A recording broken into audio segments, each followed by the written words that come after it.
week, Enugu officially began its smart transition. Afia TV visited one of the completed smart schools across the state's 260 political wards, the Owo Smart School in Nkanu-East local government area, which launched in February last year. Now, during the visit, we observed that the transition is being phased, involving the gradual posting of teachers, pupils, and students in the new schools. For the teachers, it also extends its tentacles to extensive and continuous digital literacy training. The phased rollout is necessary because, as officials say, not all facilities are fully ready. For transition, findings reveal that each ward will see a number of existing public schools merge into a single smart school with a capacity of a maximum of 1,000 learners. Let's take a look at this. And then the transitioning is not going to be like a general thing where the teachers or the management will sit down and be registering people. A lot of digital documentation is ongoing, where we've collected data from the source in the schools, data of the students from the various schools where we are transiting them to the new schools. So the data are already being collated, and the students will be transited to the new schools.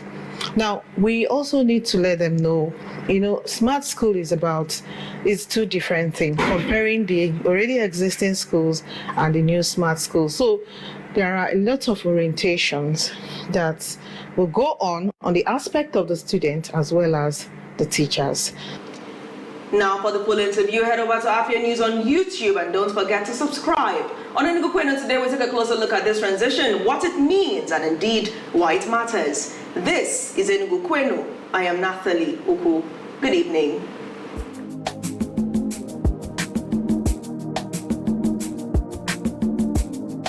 A very good evening to you and welcome to Enugu Kwenu on Afia TV. Joining me today is Afia TV political and economic correspondent Nnamdi Obanya. Nnamdi, it's always so good to have you. Always good to be here. And our viewers are prayers to enjoy your analysis too. I see the comments; they're always excited when you come on board.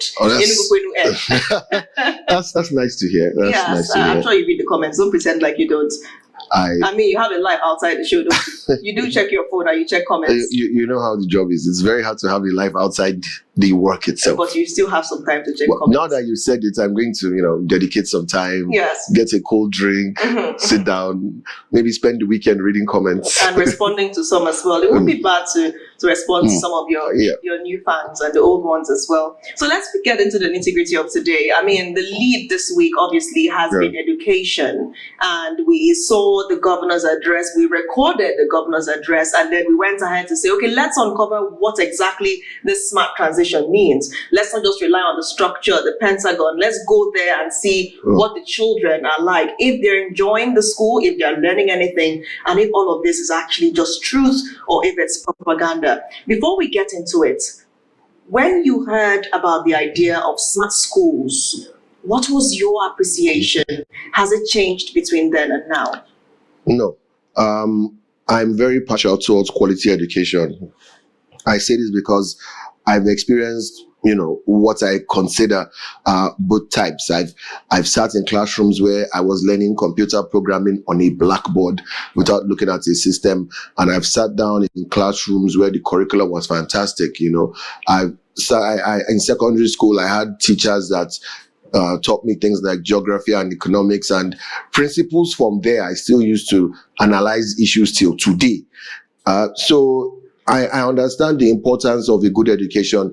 It's not really about the report card or the certificate, but actually what happened. So when I heard of this concept of, smart schools, I was very interested and pleased, mainly because in this, this age of information, this age of conceptualization, this age of IP, this age of creativity, anybody who is not, technologically savvy to some extent will almost be like a creature of the Stone Age, because every single little thing now is linked with technology. But what really got to me was the fact that they wanted to put one in every ward. The only time we hear people care about wards is when it's time for campaigning for elections.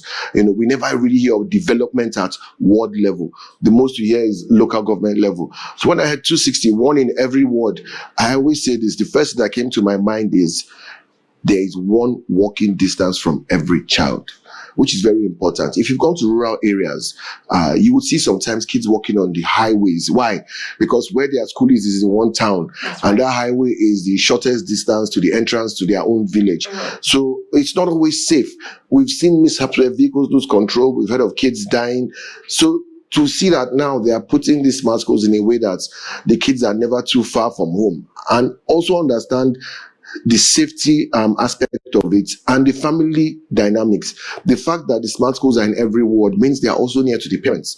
A lot of the families are agrarian families or petty traders or crafts people. They are always in and around the home environment.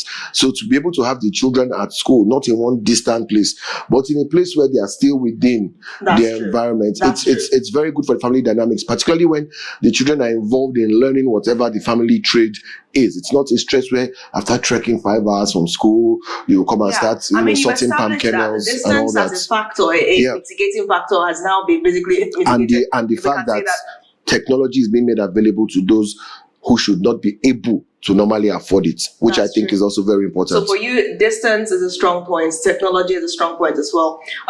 Altogether, we're looking at a case where the mushroom schools we had before, CPS this, CPS that, CPS Ugoye, those I love saying Ugoye.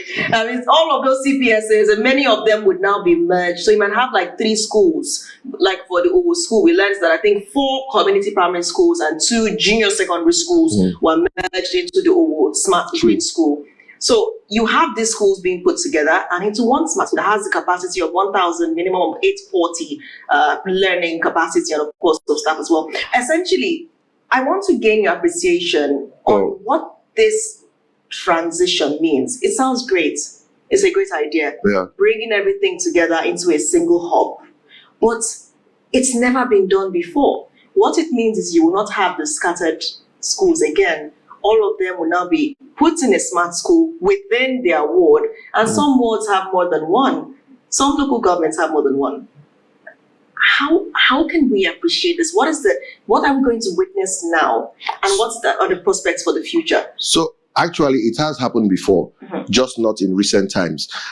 It happens when you want to make a complete paradigm shift in the way education is done.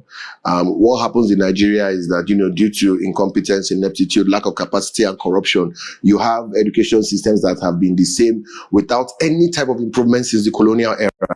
It's one thing to keep colonial era standards. I'm a beneficiary of a school that had colonial era standards, but modern curriculum. I went to King's College, secondary school. The school was founded in 1909, but the curriculum has grown. But when you see a lot of our schools, particularly at local government level, primary schools, they are almost left to their own devices. Even the hiring of teachers and administrators is based on politics and quota from local government and trying to keep your political base happy.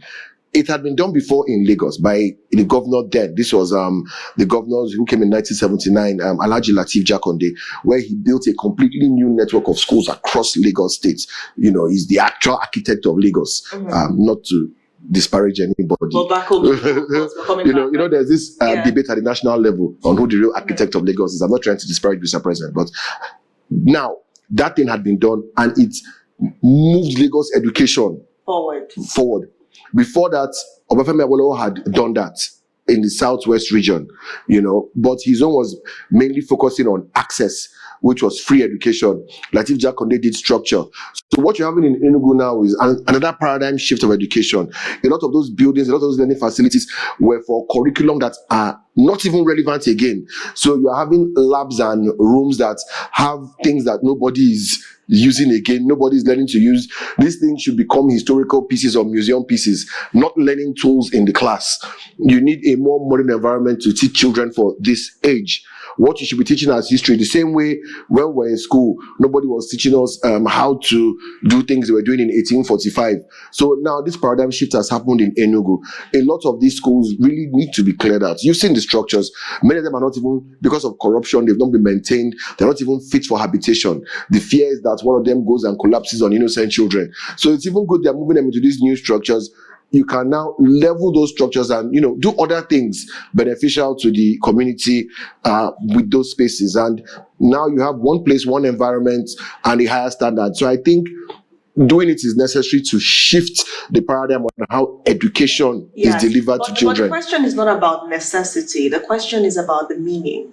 Yeah. I want people to understand what it means for you not to have those mushroom schools around anymore, and the long-term sustainability of the whole idea. Because each school has the capacity of 1,000 pupils, students, but you also see other places. We can use the correctional facility as an example that has capacity of, let's say, for instance, a cell 4, then you have like 100 people in there squeezing. Maybe you're happy if you have happy bed.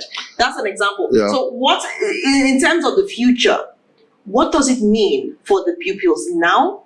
What does it mean for them later when you don't have the oversight of the person who envisioned this idea? So you're going to eventually have overcrowding. If you remember, when Afia went to the smart school, some of the earliest people who came to register their children came from Ebonyi. So just like, sugar draws ants, anything that is good will draw people. And a lot of people too, who are making an extreme sacrifice to keep their children in private schools, are going to start taking them back to these smart schools. If the quality of education is the same or higher and is cheaper, you are going to have overcrowding. They're going to need more smart schools. The government should just be ready for that. They're going to need more. They're going to need overflow buildings, because if what they are saying they're going to do is what they're going to do, people are going to pull their children out. And I'll use the Lagos as an example. The Lagos public school, it happened. Even the era of Colonel Raji Rasaki, you had the Lagos State model colleges. People withdrew their children and put them in all those schools in Badore, in Kanko, and all the other model colleges. That's what's going to happen in Enugu. People are going to withdraw their children and put them in smart schools. Like I said, imagine I'm from Ezagu. I have my house there. It might not be a luxury home, but it's my family house, a family land. It's nice. My mother is in the village there, and I'm struggling in Enugu, living in Agbakpa, and bending my back to put my children in primary school that is a private school because I want them to have good education. If you now take a smart school to the ward where my mother is, and we have a family house there, of course I'm going to withdraw my children and put them there. My mother is there, the school is good. So it means that apart from school, the access to role models and family life, because life is a bit slower in communities outside the metropolis. The children are going to have a much richer experience. There'll be more play, there'll be more exposure to culture. These are the things that will happen. Not too many children stuffed in one rickety building, learning to smoke at the age of 10, learning about Yahoo, learning about OS, learning about things they shouldn't learn about because of no access to parents who are working after just to make sure they can afford to keep them in that school that's not giving them quality education. For sustainability, like I said, you need to focus on building an institution, a management institution, whether it's an Enugu Sovereign Wealth Fund, Educational Trust Fund, like you have the Petroleum Trust Fund at national level, things that would outlive any administration that can continue to fund, oversee, and evaluate the smart schools, so that regardless of who is in office, there's a body on his own whose job it is, most likely given to with some sort of private sector participation, so that somebody does not come in and say, Onsuka has been there, it's time for Ojiba to head this board, and then you start seeing neglect depending on who has charge of it. So there has to be an institution, a fund, a long-term plan that money is shoved somewhere and it's making returns, and the dividends or interest on it is funding the smart schools. So what we have now is a situation where the public schools are being prioritized in this transition. Yeah. The public school pupils and their teachers are being moved first. So if you're coming from Ebonyi or from Abia or from Imo and you want to get to the smart school, you have to wait. Yeah. Because the priority right now are those people who are already suffering in those horrible situations in those wards. It's not that they're the priority. It's their school. It's like I'm in a school and they built a new class block and they're moving to a new class block. They are the students there. It's their school. The new smart school is basically an upgrade on their school. It's just like if your father has a building and he says, okay, this land is big. I want to demolish this our bungalow and build 8 flats. Are you telling me that when he's building the 8 flats, he will not first put his family in one flat before he starts calling tenants? So it's their school. So of course, they will have to be sorted first before. But even at that, you're going to start hearing people saying they want to come, and it might create a bit of a problem, because there might be a false narrative about people not being able to enter school, mainly because they might not understand this process, that those already there need to be moved. I'm like, oh, I can't enter, but okay, just wait a minute, let's get these guys first. So it's very important that the government make sure that the people they put in charge of it communicate properly, which I have to say has been a major, if the smart school project has suffered any major failure, it is communication. Right. I mean, Afia TV was fortunate to interview the SAT governor on education innovation, but we've also tried to reach out to the commission, and I'm sure his hands are full at this point in time. So we took the liberty of going through a publication by the Ministry of Education, dropped off with us earlier, and we saw a lot of information concerning the programs that will be run by the smart school. So we'll take them one after the other. I mean, trying to understand what it actually means beyond just the structure. So we have the Enugu State Education Transformation Plan, and this publication actually kind of chronicles 2026 to 2035 in its first phase. And according to this program, you have the Early Childhood Nursery 1 to 3 program. So the smart schools will start from nursery 1 to 3. Then you have 9 years of basic education, and that's including the lower basic 1 to 3, middle basic 4 to 6, and upper basic, that's junior secondary, of course, 7 to 9. And this is supposed to be in line with Nigeria's basic education policy. Now, another interesting part of this as well is people ask, so what is smart? I saw a comment on one of the morning show links. Someone asked, so is it its pupils that are smart, or is the school smart? I can't wait to see what they're going to get in NECO or WAEC. That was what the commenter said. And really interesting point as well. So I kind of looked out for that in the publication, and I saw a segment that talked about why are the schools deemed smart. And it read, equipped with information and communication technology, enabling the use of digitalized education resources and e-learning systems. Then the next point, why are the schools green? Could you guess why the schools are green? Do you think you know why the schools are green? I mean, when I was younger, green meant environment, trees, but now it means renewable energy, renewable energy source. That's what everything green now is. Green has changed from my time. It's no longer about grass and trees. So once I had green schools, of course, I knew that, because if you're going to have this much equipment, this much technology, how are you going to power the school? So if you're saying it's a smart green school, then definitely your source of energy must be renewable energy, usually solar. We're definitely not using wind in this region, but solar will be the most apt. Yes, okay, so you're very correct, of course. So they said, why are the schools green? 65 kVA solar energy system with capacity for integrated smart farms and greenhouses, and plans for climate action through community-based circular economic waste management skills and SDG innovation to reduce greenhouse emissions. Another interesting point there said that it also reduces carbon footprint of the built environment, because the smart schools accommodate more learners in optimized learning environments than traditional school design. So when you have one and everybody in one place, you basically reduce the carbon footprint. That's the argument by the ministry as well. But what I think is most interesting here is the self-sufficient system, integrating smart farms and greenhouses, which obviously would be in the course of this. I mean, hopefully if it's actually done. What's your take on the idea of self-sustenance? On your program, I once talked about UNN and its plans. What happened to those plans? Well, I mean, I guess that's something that needs to be followed up, but because the truth is, a place like UNN should be a resource and capacity development center to even deploy teachers and people who would work at these smart schools to ensure these systems work. But full disclosure, first of all, you know how I feel about climate things. I'm not really a big fan on. I believe in clean environments. I believe in quality of life. I believe in sustainable environments. I believe in, my mom made me start learning gardening from an early age. So I'm a big believer in foliage, and I understand the scientific impact of purity of air in areas that have vegetation. And the fact that they are going to have one focus, the farms, the gardens, understanding and learning these things with technology. They are bringing children into so many areas, whether it's agriculture, horticulture, whatever it is their interest might be from that area, they are bringing them in. And the fact that strategically they are plugging it into the larger environment.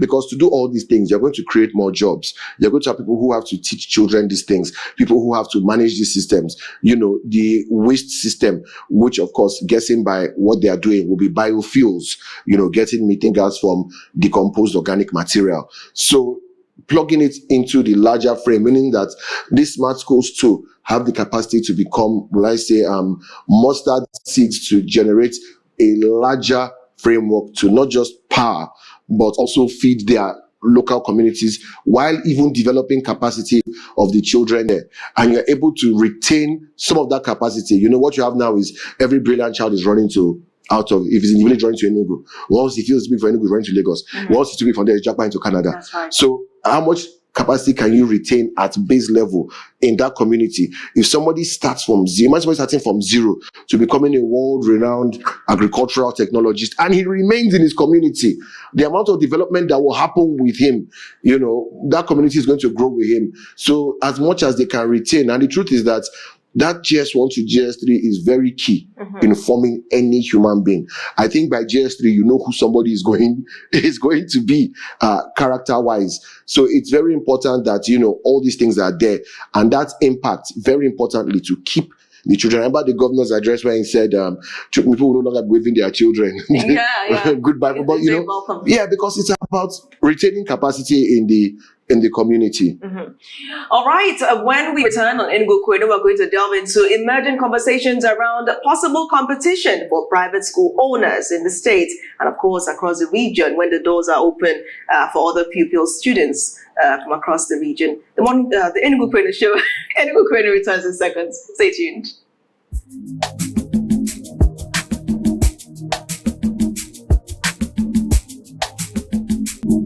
Welcome back. You're still watching Enugu Kwenu on Afia TV and Nathalie once again. And it is, of course, the evening Enugu Kwenu and not the morning show. Nnamdi, I know you did something when the camera was off. No, I did do anything. That's bullying behind the scenes. No problem. No, these things happen. It happens. Okay, it's been a full day. But at the beginning of the show, I was talking about how life outside the job is very, very fast. But at least you proved me right. Yes, exactly. So let's talk about now the competition, right? Because the smart schools are coming up and there are many issues to look at. Number one, the challenge of rolling out so many schools at once, which many people are saying, no, why don't you just do 17 schools and then expand from there? Why do 260 at the same time? It's challenging, it's impossible. Some will go as far as saying it's a scam. Second side of it is private schools. You see these pupils wearing clean uniforms, being taught with smart boards, and they actually are aware of the changes. I saw one of the pupils who came from a private school. I wouldn't mention the name, and he said he preferred the smart school to the private school. It was a Christian school, a religious school. So what should private schools anticipate? And could you also speak to the challenge of rolling out so many at once? Well, rolling out so many at once, I don't know what people mean by it's impossible, they should not do it, it's a scam. If you tell those same people that, okay, we will not roll out all at once, but your village will come last, you will see them say a different thing. Whose village should be last? Whose village should come first? It's easy to say, it's a scam. Okay, if we say, okay, fine, go and tell your village that you're nominating them to be the ones that will come later. Let us do other people's villages first. You will see that people would suddenly say, no, everything can be done at once. So it's a bit selfish. With regards to private schools, all those mushroom ones in 3-bedroom flats that you have 8 of them in one building with no field, they will be the first to feel the impact because a lot of parents are putting their children there mainly because at least they have chairs. A lot of government schools do not even have chairs. Children are lying down on the floor, sitting on the floor. So first thing you see is that those mushroom private schools would lose a lot. What will happen is that people with private schools will now have to up their game. That's right. And a lot of them will have to drop their prices. Secondly, a lot of people are collecting hundreds of thousands of naira as school fees, but are paying their teachers in 20,000 naira salary packages, barely survivable money. Same thing will happen. These teachers who are not getting paid very well in private school, many of them will brush themselves up and start applying to the smart to the smart schools. You will start seeing people sending their CVs to the education board, people sending principals, headmistresses, specialist teachers, integrated science, technical drawing, intro tech, physics, chemistry, biology. All these people will start throwing their hats in like, you know what? I'm good. I've gone to do a computer course. I know how to do this. I know. You will start seeing that. What will happen is that you will see a shrinking in the size of, schools, particularly private schools. You will see a lot of them who are very substandard would have to close down. What will now happen is many of them will become, and I've seen this happen in places like Lagos, will now convert themselves to miracle centers where people who have failed WAEC can come and do 1 year there and get straight A's the next year. But you will find that quality will force a lot of people, to either drop their prices or raise their game, or do both. And it will be better for education as a whole in the States. Yeah, one of the most interesting features of the smart school is that you have, it's free, number one. It's free education. The children get free uniforms. They also get free food. And I heard the parents as well also say that you can also get assistance with medical needs of the child.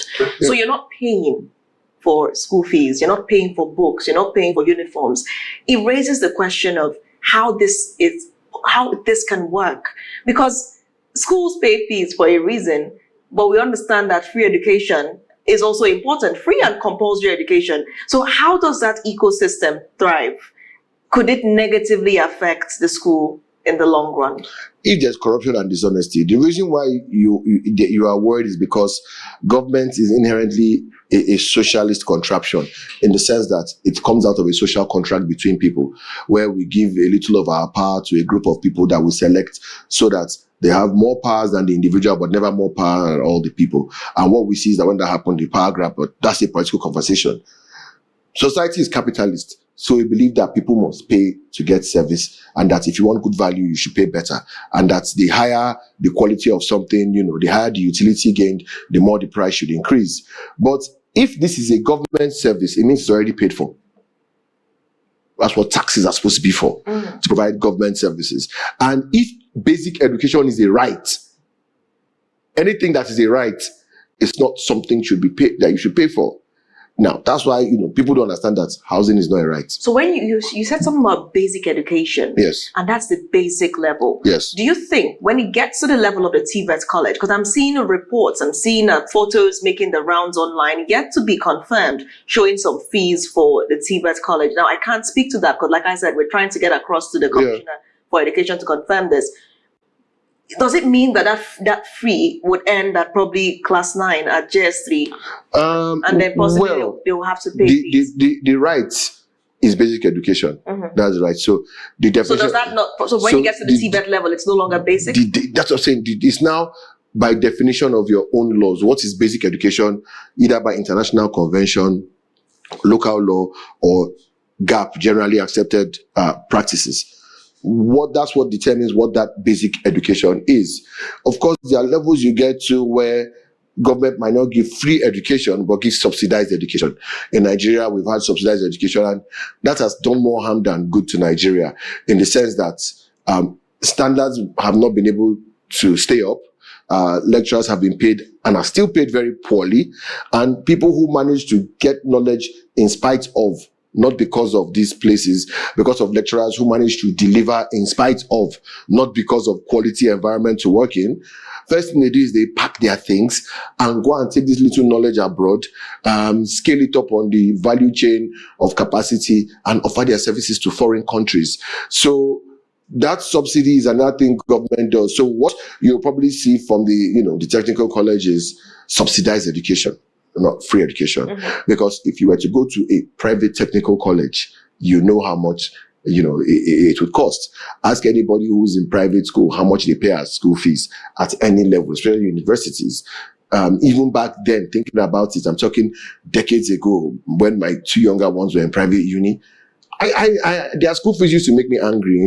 At a point, I considered writing a letter to my parents that the difference between my federal university school fees and their own, they should pay me as a salary.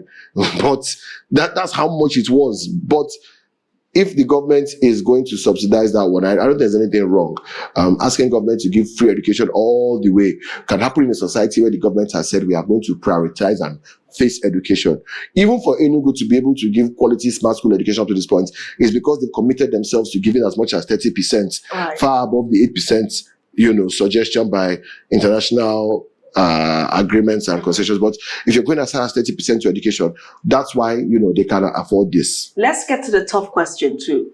Management maintenance of the smart school. Now, during our visit, we found that some of the vital infrastructure did not seem to be getting the maintenance that it needed. I noticed that one of the swings had fallen off from its chain. I also noticed that some of the roof boards were shifting. I don't know whether it's because of the weather or the rain, but just a little adjustment could have solved that problem. I also noticed that some of the paint was peeling off, and there was an area that collected water too. So I posed the question to the staff at the school, and I asked, so who is in charge? They said they have a maintenance team. And I said, what's the maintenance team doing? And they said, oh, they're on it. They've called someone to work on it and to do that. And then I asked, so who is in charge of monitoring the school? And they said it's not been handed over to PPSMB or NSUBEB, and I don't know if that is even in the broad scheme of things, but I was told that it's being handled by the Ministry of Education for now. And of course, before any maintenance can be done, some kind of approval has to be sought for funds to be released. And I was wondering how much those needs are being escalated, because based on the governor's speech, you can tell that at the end of the day, after the next 2 to 6 years, this is the legacy he wants to leave behind. But at that level, you're seeing that some things are allowed to deteriorate, and you cannot just see it and not talk about it because it's there. What is the challenge here? Who should be in charge of running the smart schools in the long run? Can the government do it through the ministry?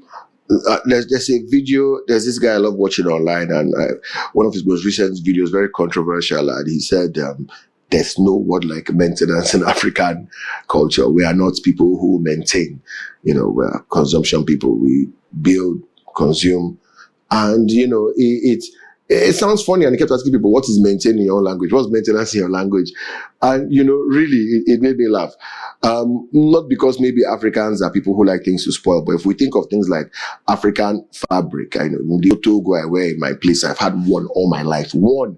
It's almost 20, 30 years old. It's still pure white. We make things that last a long time. Ancient structures are still standing while new buildings are demolishing. But you also have to understand that culture of maintenance also comes from leadership and culture. And we've not had that culture of maintenance coming all the way down. It's not a new thing. So it's no surprise. I mean, that a swing has fallen off somewhere, has something rusted, was anti-rust sprayed. What was the quality of work done towards the end? Saying you have a maintenance team, things like, school monitoring boards are supposed to be empowered and are supposed to be regularly visiting schools and, getting reports. I think Father Bodile should be given this portfolio, create a special team in your unit, in the school monitoring board, and let them be responsible for watching the smart schools, because the people who will go and inspect the smart schools have to be people who know what they're looking for. Yeah, it's great that you mentioned that as well, because you're dealing with a school like this smart school at Owo, as at last term, had 840 pupils alone. I'm not counting staff, right, according to their records.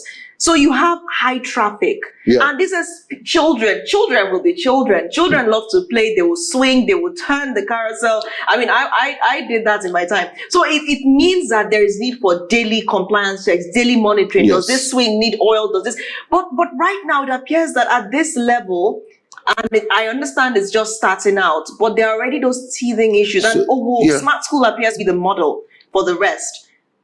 So, like I said, you need to get a monitoring team that knows what they're looking for. Somebody who was the school inspector that used to just pay, a quarterly visit to one you boys is not fit for this. The reason being, if you go and look at those schools, anybody who was a school inspector and all those dilapidated schools are still there, there has been no alarm, is not fit to be a school inspector for this particular smart schools. You need to now train people, possibly even concession it to a private company, and incentivize them. Let the amount of reports and problems they can find be what will determine how much money they make. And if you incentivize vigilance, you will get vigilance. Then you will now have them employ somebody that sits in the school as a school maintenance officer. And if the school is not meeting up to an internal compliance person who does not report to the principal, but reports to the regional or state head of inspection, then they can keep standards up. Because like you said, children will be children. A lot of children you are bringing are coming from dilapidated schools that have been left to rot. They're coming from a culture where they were not taught to don't litter, keep it clean, don't remove louvers and fight. That's not where they are coming from. Nnamdi, no child is removing louvers to fight. Nnamdi, let's not. No, I know. You're referring to yourself, aren't you? I did it, but that's not the point. Let's not take away the innocence from the children. Natalie, They'll use something softer Natalie, if they have to. Girls, look, that's an extreme case. That's what they like. And it's an extreme case, and of course, it's not like I went to the louvers to fight. But when we had Principal's Cup, right? We went to a school, they removed louvers and threw at us. We were shocked. I'd never seen that before. So when they came for the return leg, of course we had a stack of louvers ready. It's just standard, but it's not something we did. It's not a habit of us. But if you have all those schools that have school 1 and school 2, all those public schools, go and ask those schools. They will tell you these are regular everyday occurrences. So these children are coming from schools where even the older students in senior secondary school, they have regular school fights where whole schools and streets are shut down, and you're bringing them to a new mindset. So first of all, you have to be monitoring daily because they are not used to keeping these things in order. You should know, if you see somebody who comes from a home where things are maintained, you see how they behave in public places. People who don't mind breaking things, leaving things anyhow, people who can eat food and keep plantain or yam in the bedroom, and so habits come from culture. What are you used to? So to get these children into a new state of mind, there even has to be something in the curriculum about, responsibility. You know how you have civic responsibility, leadership studies? There needs to be something like that to work on the orientation of the children. Personally, I recommend, all those schools should incorporate things like the Boy Scouts, Boys Brigades, Girls Guides, Army Cadet groups, because these groups, they teach discipline, social cohesion, and, respect for hierarchy and order. And these are ways you can quickly affect the mindset of young people so that they understand where they are, communal responsibility, and to take ownership of the school. Because if these children are success stories, they become the alumni, right, can become the funding. A lot of the biggest universities in the world, Oxford, Cambridge, Harvard, Brown, go and check the money they get from their alumni in millions and billions of dollars. The alumni of this school can become the people who will be raising the funds to keep the smart school alive. So they have to be oriented properly. The school inspectors must have somebody in the school monitoring it daily, then must be reporting to a school board. Those school boards should have it should form like 40% of the evaluation of the principal of that school. Maintenance should be 40% of your evaluation. Yes. And then scapegoats must be made. If something happens and you don't fire the person, next person will say, it's to beg now, it's to go and visit commissioner or visit SSG, or who can talk to governor for me, visit my local government chairman, visit. But if you are very quick to make scapegoats, you'll find out that very quickly people will sit up. Exactly. So it's important to also address this, because many people saw the address too. They saw it as an announcement of the resumption of all the smart schools, despite the fact that it's seen as a transition. So essentially, you're seeing Owo start. So nursery school pupils from other schools, other public schools would transition into Owo. Then those GS3 students are now going to transition into GTC. And that's where they're currently undergoing some kind of orientation. But you still have people waiting, their parents that want to get their kids in there, but they have to wait in line because the public school and smart school people have to get in there first. So that's where the transition is. Now, what we cannot speak to, what we don't know, is beyond GTC, where else is this transition underway? And with the lack of information in that direction, I mean, I can't say anything because I've tried to get that. They say that at least over 20 schools are 100% ready, but 48 are like 80% ready out of the 260 of them. So beyond Owo and GTC campuses, respectively, I can't say which ones, where the next step will be. But what I can say is Afia TV is going to monitor what's happening at GTC. So if we look at the general heart of smart school, it's experiential learning.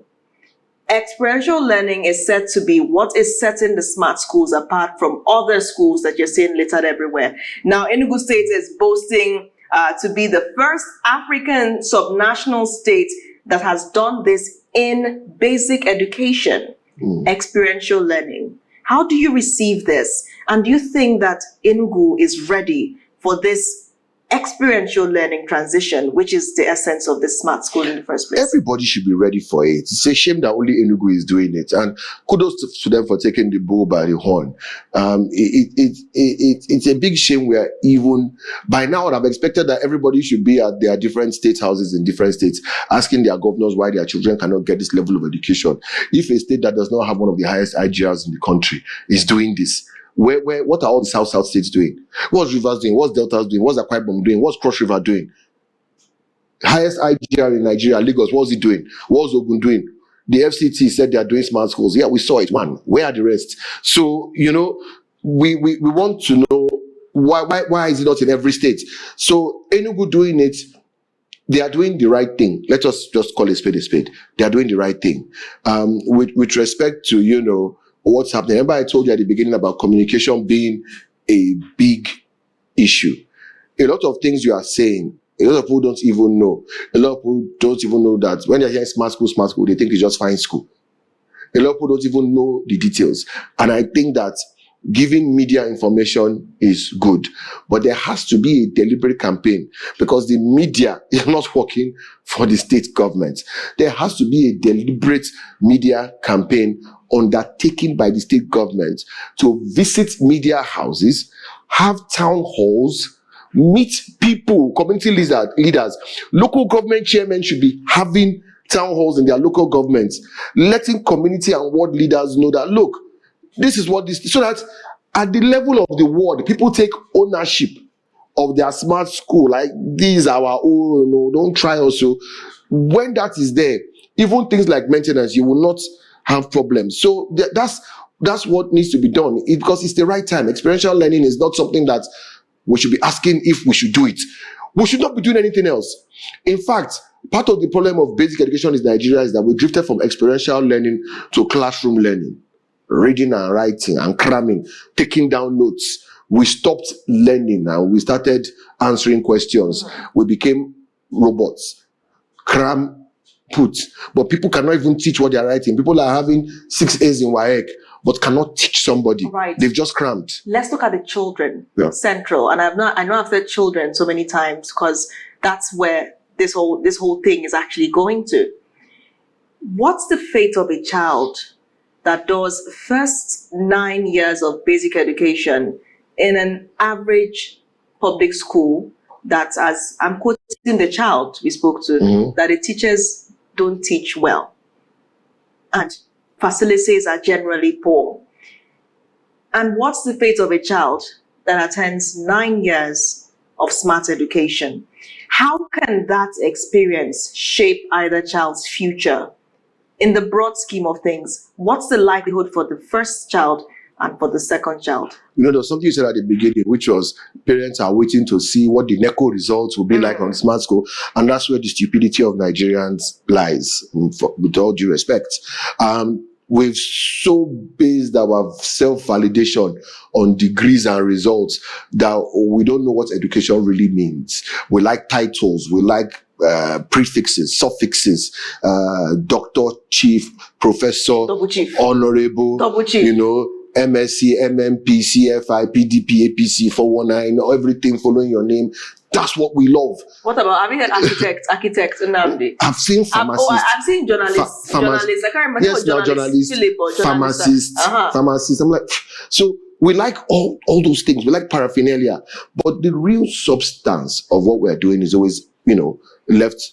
With all these our titles, how many of these innovations, what has it done for Nigeria?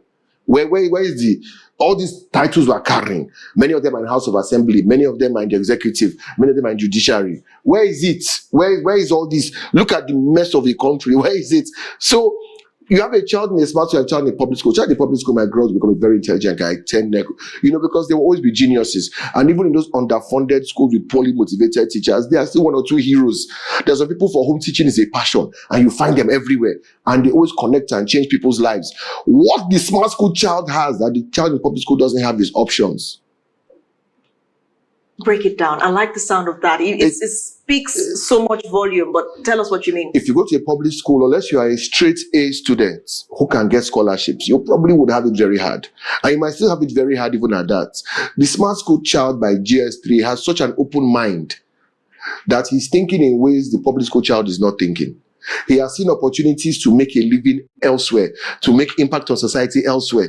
He knows what to do with his hands. He knows how to, his thinking is critical. He has seen how to solve problems. He has seen how to apply. You see, application is how you learn how to solve problems. Because when you can apply something to real life situations, you can solve problems. There's no point in knowing all the theories of Ball's law, Charles' law, knowing everything without knowing what they mean in real life. The kid in the smart school knows what they mean in real life. Secondly, they are not afraid of technology. Technology is a part of their life every day in school. And when they come into society, it makes them itchy to want to see more things. Then, there's a way you are in an environment that is like if you travel abroad for a month, when you come out to Nigeria, some things will start to irritate you. Some things you used to do before will start to irritate you. It's the same thing. Those children in that environment in the smart school, when they get back home, they're outside school, even their area at home, their bedrooms will change. How they keep their things will change.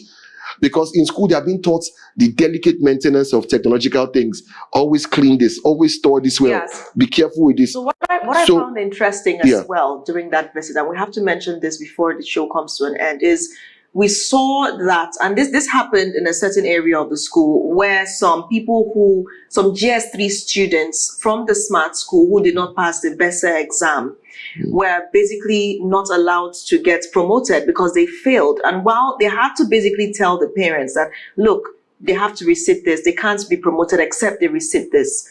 And that's something that many people are not used to, because sometimes they just let my people go. They say, Pharaoh, let my people go. And then they go. But these people did not pass some critical subjects, and they're being told, you have to redo this. Yeah. And knowing where they're coming from, it's not as if for sure that there's need for extra shaping.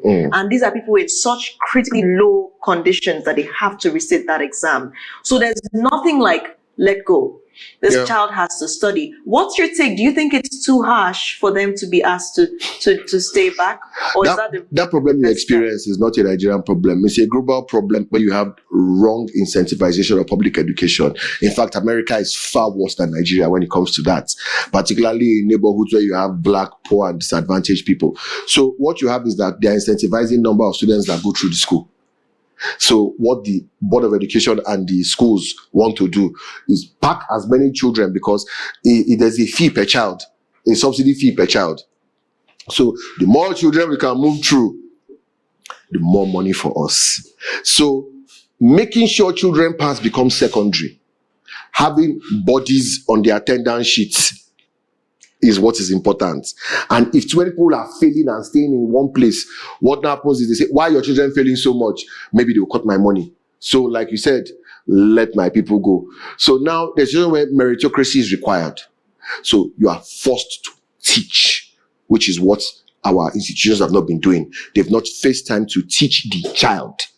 They've just been throwing things at the children. Now they must teach the child, each child. They must teach each child. I think that's a great way to end the program today. I mean, Enugu Kwenu always looks like it's long, but then at the end, there's so many complaints and tongues begin to wag as to why it's already ended. Thank you, Nnamdi. It's always so good to have you. Always good to be here. Program. And then we'll talk about the confusion over the morning and evening later.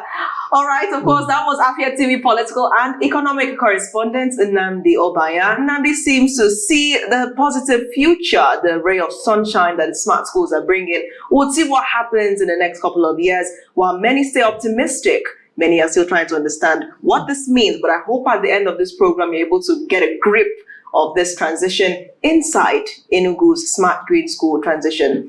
Until we meet again, same time, same channel, next Wednesday at 4 p.m. I remain your host, Nnamdi Obanya, and on behalf of the entire production team of Enugu Kwenu, all the guys behind the camera and those in the control room, they're all waving excitedly to say thank you. and enjoy your evening. Bye for now.